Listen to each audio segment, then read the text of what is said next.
ಆ ತರದ್ದು ಒಂದು ಸೀನ್ ಕಾಣಿಸ್ತಾ ಇದೆ. ಚಿಕ್ಕಮಗಳೂರಿನಲ್ಲಿ ಕೋಟಾ ಶ್ರೀನಿವಾಸ್ ಪೂಜಾರಿ ಈಗಲೂ ಕೂಡ ಮುನ್ನಡೆಯನ್ನ ಕಾಯ್ದುಕೊಳ್ತಾ ಇದ್ದಾರೆ. ಚಿಕ್ಕಮಗಳೂರಿನಲ್ಲಿ ವಿಜಯ್ ಪ್ರಕಾಶ್ ಹೆಗ್ಡೆಗೆ ಹಿನ್ನಡೆ.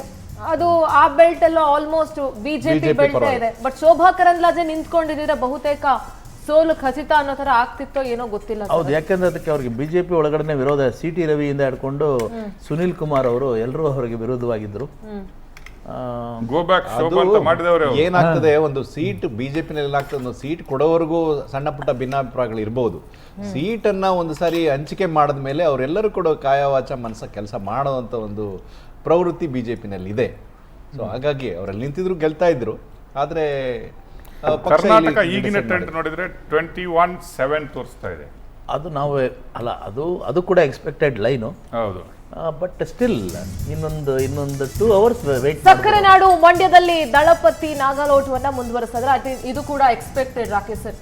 ಸೊ ಕುಮಾರಸ್ವಾಮಿ ಅವರು 18,000 ಮತಗಳ ಮುನ್ನಡೆಯನ್ನ ಕುಮಾರಸ್ವಾಮಿ ಏನಾಯ್ತಂದ್ರೆ ಮಂಡ್ಯದಲ್ಲಿ ಈ ಸ್ಟಾರ್ ಚಂದ್ರ ಅವರು ಸ್ವಲ್ಪ ಅರ್ಲಿ ಪೀಕ್ ಆದ್ರು ಅಂತ ನನ್ಗನ್ಸುತ್ತೆ.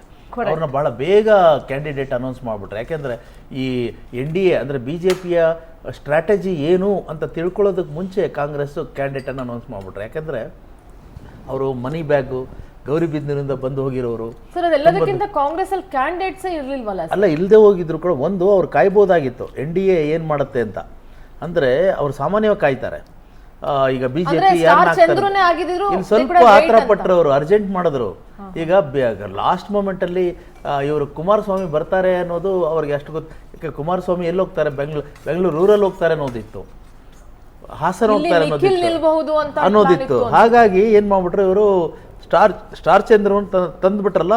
ನೀವು ಜ್ಞಾಪಿಸ್ಕೊಳ್ಳಿ, ಸ್ಟಾರ್ ಚಂದ್ರು ಬಂದಾಗ ಹೇಗಿತ್ತು ಅಂದ್ರೆ ಮಾಹೋಲು ಕಾಂಗ್ರೆಸ್ ಗೆದ್ದೇ ಬಿಡ್ತು ಅಂತ. ಅಂದ್ರೆ ಇನ್ನೂ ಜಸ್ಟ್ ನೋಟಿಫಿಕೇಶನ್ ಆದಾಗ ಅವಾಗಲೇ ತಂದ್ಬಿಟ್ರು ಅವ್ರನ್ನ. ಕರೆಕ್ಟ್.